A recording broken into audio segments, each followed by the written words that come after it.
اس کا بدل جو ملے گا کل قیامت کے دن اس سے تم انشاءاللہ خوش ہو جاؤ گے. وجاہدہم، ماں باپ کی خدمت کر کے جہاد فی سبیل اللہ کا ثواب حاصل کرو.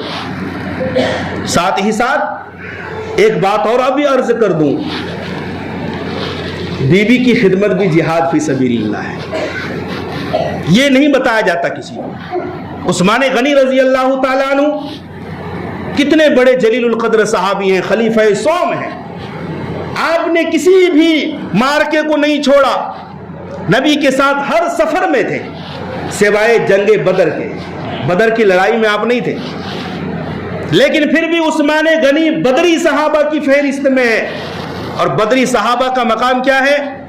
بدری صحابہ اس طرح سے آسمان والوں کو چمکتے ہوئے دکھتے ہیں جس طرح زمین والوں کے لیے آسمان کے ستارے چمکتے ہیں. بدری صحابہ وہ ہیں، آقا نے ان کے لیے خوشخبری سنائی ہے کہ جو جنگ بدر میں میرے ساتھ شریک تھا جہنم کی آگ ان کو نہیں چھوئے گی. یہ بدری صحابہ کا مقام ہے. اسلام کی پہلی لڑائی ہے، اس میں جو 313 صحابہ گئے تھے ان کے مقام کو یہ بعد والے صحابہ نہیں پہنچ سکتے ہیں. بدری صحابہ ایک ممتاز مقام رکھتے ہیں. یہ عثمان غنی بدر میں نہیں گئے لیکن آپ بدری صحابہ ہیں. کیسے ہیں؟ حضرت رقیہ آپ صلی اللہ علیہ وسلم کی لاڈلی بیٹی تھی، حضرت عثمان غنی کی بیوی تھی. عثمان غنی نے کہا یا رسول اللہ اسلام کی پہلی لڑائی ہے، میں بھی آپ کے ساتھ جانا چاہوں گا، میں بھی جوہر دکھاؤں گا، میں بھی جہاد فی سبیل اللہ کا ثواب حاصل کروں گا. اللہ کے نبی نے فرمایا عثمان تم نہیں جاؤ گے کیونکہ تمہاری بیوی رقیہ بیمار ہے، خدمت کرو، سہارا کی ضرورت ہے. حضرت عثمان غنی مان گئے کہ نبی کا حکم ہے اور حضرت عثمان غنی حضرت رقیہ کی تیمارداری میں رہے. ادھر جنگ بدر ہو گئی، مسلمانوں کو شاندار فتح نصیب ہوئی. 2 صحابہ فتح کی خوشخبری لے کر سنانے کے لیے اہل مدینہ کے پاس گئے تو دیکھا حضرت رقیہ کو لوگ دفنا کر کے قبر پر مٹی ڈال کر ہاتھ جھاڑتے ہوئے جنت البقیع سے باہر نکل رہے تھے. اللہ کے نبی صلی اللہ علیہ وسلم نے فرمایا عثمان جو جنگ بدر میں شریک ہوئے تھے صحابہ، ان بدری صحابہ کو جو ثواب ملے گا وہ ثواب تمہیں بھی ملے گا، اور جو مال غنیمت بدری صحابہ میں تقسیم ہوئے ہیں ان میں سے تمہیں بھی حصہ ملے گا. پتہ چلا عثمان غنی یہ بدری صحابہ ہیں، جہاد فی سبیل اللہ کا ثواب مل رہا ہے. کس بنا پر مل رہا ہے؟ بیوی کی خدمت کرنے پر مل رہا ہے.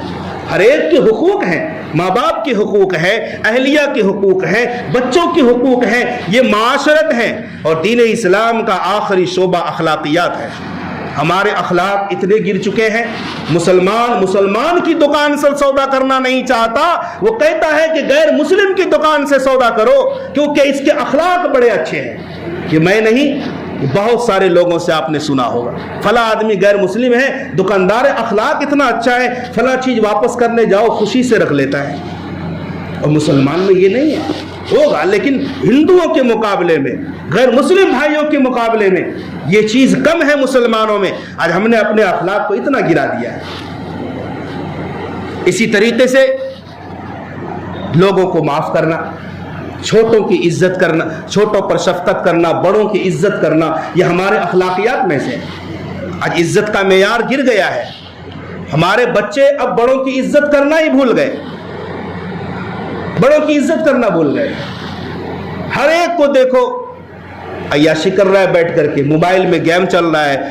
آج سے کچھ سال پہلے تبلیغی جماعت والوں کا جب گزر ہوتا تھا گلیوں میں، نوجوان کیا بڑے لوگ بھی بھاگ جاتے تھے، جماعت والے آ رہے ہیں. مار پیٹ کا ڈر نہیں تھا، ایک عزت احترام تھا ان لوگوں کے دلوں میں. آج کوئی احترام نہیں ہے، باپ کی عزت نہیں. ہر بیٹا سمجھتا ہے میں بڑا قابل بن گیا، پڑھ لکھ کر میں ڈگری والا بن گیا.